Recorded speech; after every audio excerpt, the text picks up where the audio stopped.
அண்ணன் திருமாவளவன் அவர்கள் முக்கியமாக 2 கேள்வி கேட்டிருக்கார். ஒன்று ஆளுநர் ரவி அவர்களை பார்த்து, இன்னொன்று வந்து நம்ம இது சீமான் அவர்களை பார்த்து. சீமான் அவர்களை பார்த்து என்ன கேட்குறாருன்னா, நீங்கள் என்ன பாஜகவுடைய கொள்கை பரப்பு செயலாளரா? பெரியாரை பற்றி இப்போது பேச வேண்டிய அவசியம் என்ன என்று கேட்டிருக்கார். அதே தான் நாங்களும் கேட்குறோம் உங்களை.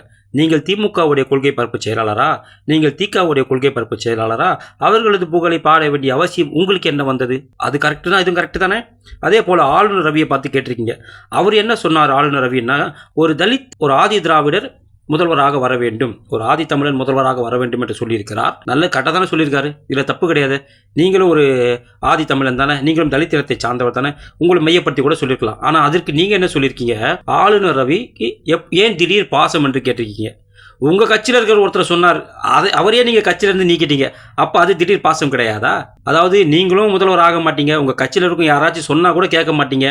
ஏதோ ஒருத்தர் தலித்தா வரணும், ஒரு தலித் வந்து முதல்வர் ஆகணும்னு சொல்லிட்டு ஒரு ஆளுநர் சொன்னாலும் நீங்கள் கேட்க மாட்டீங்க.